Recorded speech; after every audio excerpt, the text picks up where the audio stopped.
A primeira-dama Michele Bolsonaro fez discurso em tom messiânico durante o lançamento da chapa Bolsonaro-Braga Neto, neste domingo, no Maracanãzinho, no Rio de Janeiro. Diz que o presidente Jair Bolsonaro é um escolhido de Deus. Bom, portanto, a primeira-dama é a aposta do partido para conquistar o eleitorado feminino. A gente vai repercutir essa fala, né, da Michele com a Mônica Cunha, ela que é suplente de vereadora do PSOL, colaboradora da Comissão de Direitos Humanos da Assembleia Legislativa do Rio de Janeiro e fundadora do Movimento Moleque, frente que atua em defesa dos direitos humanos de adolescentes e seus familiares, e também com a Nilza Valéria, jornalista, coordenadora da Frente de Evangélicos pelo Estado de Direito e produtora de programa de rádio e outros produtos de comunicação direcionados ao público evangélico para a defesa da democracia e direitos. Sejam muito bem-vindas, Mônica e Valéria, bom dia. Bom dia, Marilu, bom dia, minha querida, como vai? Uma honra estar com você novamente. A honra é nossa, bom dia também para a nossa querida Valéria. Bom dia, Marilu, bom dia, Mônica, mais uma vez nos encontramos pela vida, não é, Mônica? É isso, meu amor. É uma alegria muito grande estarmos juntas nesse momento, nesse programa. Muito bem. Bom, eu vou começar aqui com a Valéria, tá, Mônica? Porque esse tom, né, bastante messiânico, religioso, vamos tentar saber a opinião, né, da Valéria em relação ao que a Michele Bolsonaro disse, né? Primeiro esse tom, obviamente, messiânico, usando bastante a religião, falando que o projeto do Bolsonaro é de libertação da nação, dizendo não negociem com o mal, essa luta não é contra homens e mulheres, é contra potestades e principados, que o Bolsonaro é um escolhido de Deus, enfim, como é que é, Nilza Valéria, você, né, que é da Igreja Evangélica, como é que você viu esse discurso, né, da Michele Bolsonaro, essa aposta, né, que o partido, o PL, está colocando nela para justamente tentar fazer com que o eleitorado aí feminino volte um pouco mais para Bolsonaro? Como é que você viu tudo isso? Acho que eu vi com o mesmo horror que qualquer pessoa minimamente sensata vê uma situação dessas, né? É o mesmo horror, essa instrumentalização do nome de Deus. Pior do que isso, né? Eu não diria nem que ele está usando o nome de Deus para promover a sua política de morte. Eu diria, depois de assistir o discurso e assistir todo aquele evento realizado no domingo, que ele tem proposto ser o próprio Deus, né? Ele tem proposto ser o próprio Deus. No que fica evidente que essa confusão de linguagem nada mais é do que uma tentativa de se aproximar de um público que é crescente no país, todos nós sabemos disso. O segmento evangélico cresce por diversos motivos. Eu acho que não é nem esse o mérito do crescimento evangélico aqui e agora, mas por eles terem percebido que esse crescimento do segmento evangélico fez com que a cultura evangélica chegasse nas bases, né? Quem de nós, independente da nossa religiosidade, não foi atendido numa loja por uma vendedora que te chama de abençoada? Né? Quem de nós não circula pelos centros das nossas cidades e vê os ambulantes chamando ô varão, ô varô, abençoado? Então, é a percepção de que essa cultura evangélica ela alcançou e aderiu à base da sociedade brasileira. E eles espertamente, né, se deram conta disso e não que estejam usando essa cultura, né? Eles instrumentalizam essa cultura, instrumentalizam essa linguagem para confundir a todos nós, para confundir o eleitorado. E tem outro elemento que vai além do religioso, toda essa questão, né, da potestade, da malignidade, não é algo que fala só para evangélicos. A gente é um país sincrético, a gente não pode esquecer isso, que essas expressões e essa linguagem, isso tudo está emaranhado dentro da nossa nação, porque os portugueses, quando chegaram aqui, perderam, inclusive, o controle sobre o seu catolicismo, né? E o que viram que deu certo aqui era uma mistura um catolicismo popular misturado com outros elementos, porque o povo brasileiro é assim, essa fusão de elementos, tanto indígenas quanto africanos. Então, esse discurso encontra lugar dentro do imaginário evangélico, porque ele vem pela similaridade das expressões, e encontra também lugar dentro da sociedade brasileira, porque é uma sociedade habituada a lidar com os termos religiosos e a viver essas práticas misturadas das diversas religiosidades. Então, isso é preocupante e, na verdade, desesperador. Exato. Agora vamos passar aqui para a Mônica, Valéria. Bom, a gente vive realmente, o Brasil é sincretismo religioso, sem dúvida alguma. E, Mônica, teve um ponto, né? Enfim, um dos pontos principais que a Michelle Bolsonaro disse, que dizem que Bolsonaro não gosta de mulheres, mas ela disse, né, que foi o presidente da história que mais sancionou leis para as mulheres, e inclusive para mães, né, leis que dava direito às mães com filhos com microcefalia de receber o BPC, e ela disse, né, ele está cuidando de uma mulher mãe, quando cuida de uma criança, né, está cuidando da mulher mãe.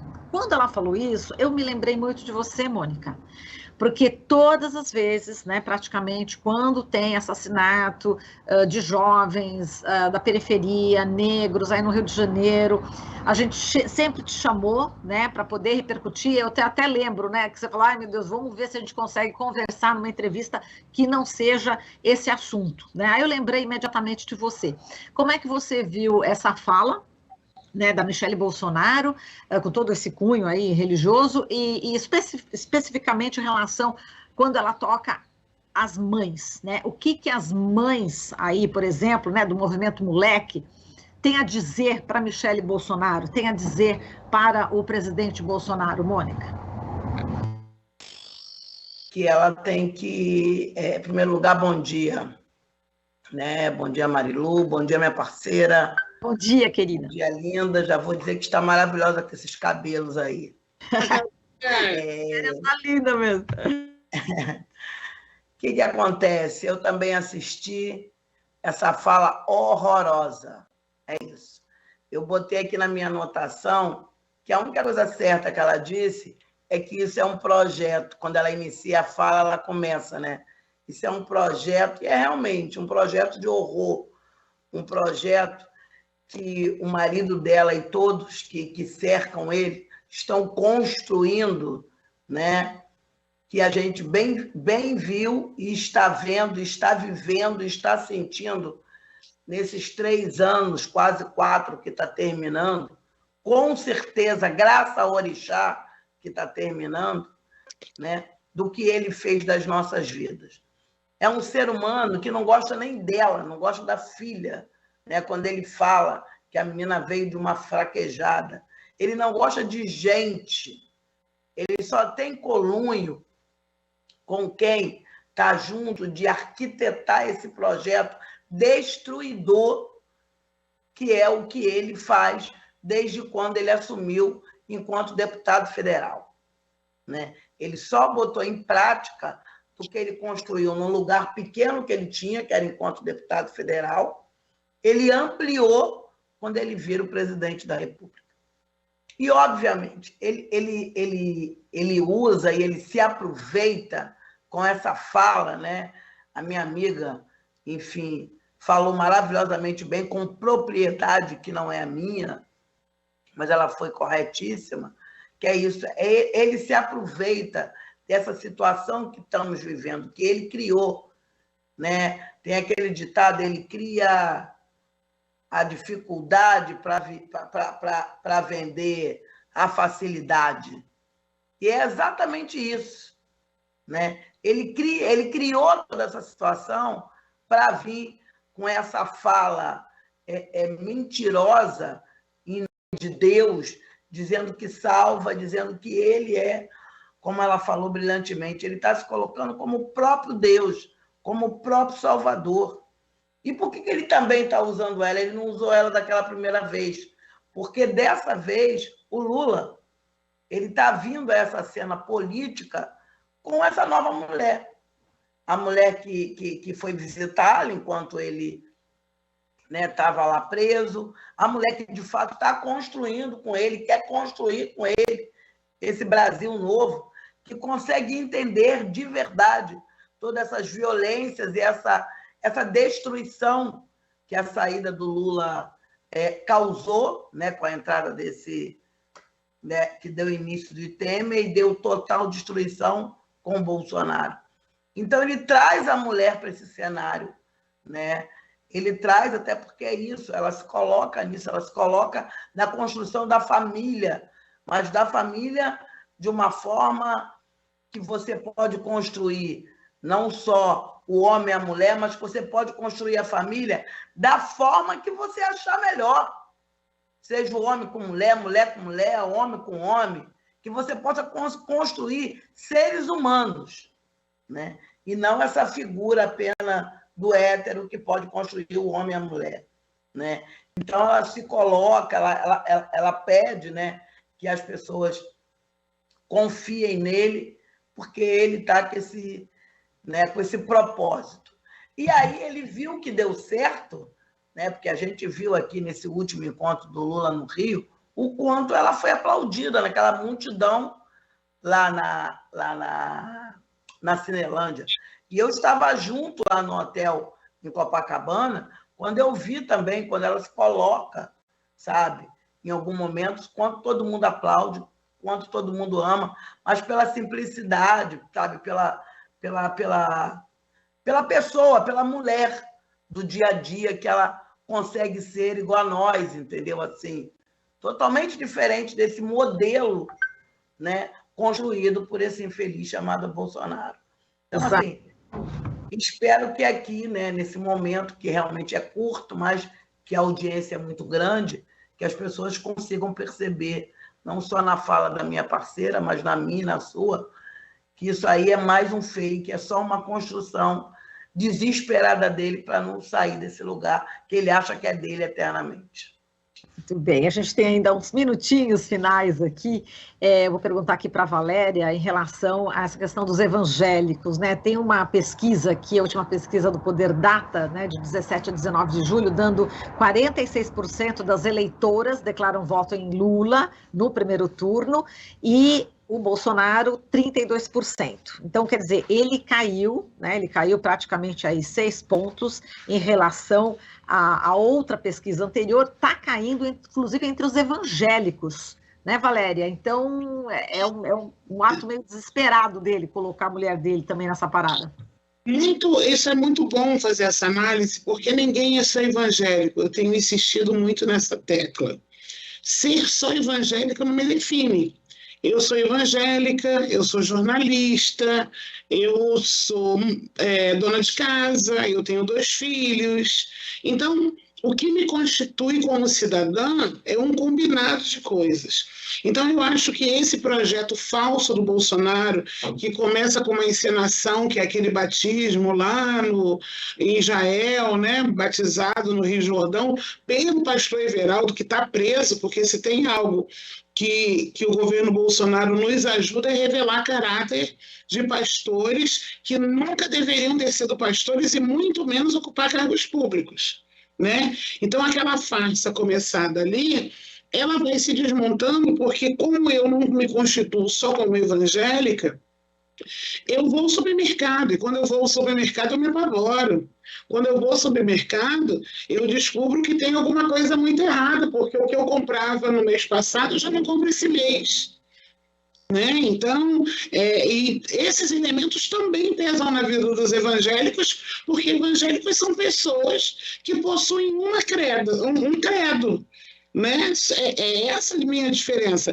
Eu e a Mônica somos parceiras do mesmo lado da luta, há muitos anos a gente está aí e trabalhamos juntas, eu, Valéria, de um lado, a Mônica ali no outro gabinete, a gente está junto, ela com a religiosidade dela, eu com a minha, mas a gente se encontra no supermercado, e quando a gente se encontra no supermercado, a gente sente no bolso. A gente vai fazer a festinha de um filho e descobre que, poxa, esse ano a gente vai ter que reduzir aqui na festinha do filho. E as nossas igrejas estão padecendo pela crise econômica. né? As igrejas estão padecendo. Aquela coisa da igreja poder ajudar todo mundo e distribuir cesta básica, acreditem, diminuiu a capacidade das igrejas, que sempre foram distribuidoras de alimentos. Então, é um discurso que encontra, esse discurso religioso do Bolsonaro, encontra muita ressonância em pastores midiáticos. E aí dá um volume muito grande para falar dele, porque são pastores que detêm meios de comunicação. Mas o importante é a gente ouvir a membresia da igreja e fazer a disputa com quem está no lado da gente na fila do supermercado, sentado com a gente no transporte público, e a gente encontra displicentemente na rua e vai trocando uma ideia. Essa é a disputa que a gente precisa fazer, seja essa pessoa evangélica ou não. Porque ninguém é só evangélico, e a gente não pode perder isso de perspectiva. Exato. E, Mônica, você falou da Janja, enfim, ela, né, passa para as pessoas essa força, né, essa humildade também, né, que você estava falando, que ela é como nós aqui. Ela vai precisar entrar em cena, Mônica, o que você acha? Assim, em termos de discurso, já ouvi aqueles REs ontem, aqui uma das nossas ouvintes, falando, Janja precisa falar, enfim, como é que você vê essa questão, Mônica? Marilu, eu acho que sim, eu acho que daqui para frente ela vai entrar, sim, entendeu? Claro, com uma postura totalmente diferente dessa Michelle do Bolsonaro, porque é água para o vinho de verdade, né? Eu vou aqui um minutinho, puxar como Valéria. É isso, a Valéria foi correta no que nos constitui, né? A gente não é uma coisa só, até porque a gente já inicia que nós somos mulheres negras, e ser mulheres negras nesse estado, a gente é milhares de coisas. A gente se constitui em milhares de coisas. Ela deu um chute muito errado, Marilu, quando ela usa as mães. Porque ela usa as mães no sentido, né, das crianças especiais, mas ela esquece que as mães estão, de fato, querendo muito tirar esse marido dela e toda essa família dela do poder, porque as mães não aguentam mais perder. E sabe que a perca dos nossos filhos, claro, enquanto nós, mulheres negras, e Valéria sabe disso, isso já acontecia antes de Bolsonaro assumir, mas a gente também sabe que com a vinda dele isso triplicou, isso ficou tão visível, isso ficou tão pode, em qualquer momento, pode. Antigamente tinha-se, de alguma forma, uma demora para uma chacina para outra, não era um cotidiano. Hoje não, hoje você amanhece, eu principalmente, e fico pensando aonde vai ser, qual vai ser a favela, quantos vão ser naquela favela. Quando termina o domingo, tu já fica apreensiva, já vai iniciar uma semana, como é que será essa semana? Então, que mãe que vai querer? Qual é as mães? As mães de mais de 600 e poucas pessoas que ele deixou morrer de Covid? Entendeu? Nesse Brasil, as mães dessas pessoas que estão com seus filhos no sistema carcerário, na medida socioeducativa, que o que já era ruim, ele conseguiu piorar tudo e qualquer coisa, sabe? Todas as garantias de direito que a gente, com muita luta, com muito esforço, mães, mulheres de sindicalistas, mulheres negras, ele está destruindo assim a olhos nus. Então, que mulheres e que mães é essa? Isso é uma tentativa, de fato, desesperadora de quem está perdendo, porque somos nós que vamos virar esse jogo mesmo, ele sabe disso. Somos nós somos a maioria. Nós tiramos o Cunha e nós vamos tirar ele e vamos tirar tudo também que não presta aqui do Rio de Janeiro. E essa é uma tentativa dele desesperada. Muito bem. Bom, eu quero agradecer vocês pela participação. A Mônica Cunha, suplente de vereadora do PSOL, colaboradora da Comissão de Direitos Humanos da Assembleia Legislativa do Rio de Janeiro e fundadora do Movimento Moleque, e a Nilza Valéria, que é jornalista, coordenadora da Frente de Evangélicos pelo Estado de Direito. Muitíssimo obrigada, Valéria, muitíssimo obrigada, Mônica, e até a próxima oportunidade. Beijo para vocês. Beijo, muito obrigada, Marilu. Obrigada. Obrigada, Valéria. Obrigada. Com certeza a gente vai ter, Ô Valéria e Marilu, nos chame, Marilu, para a gente comemorar. Estamos apresentando Jornal Brasil Atual. As notícias que os outros não dão.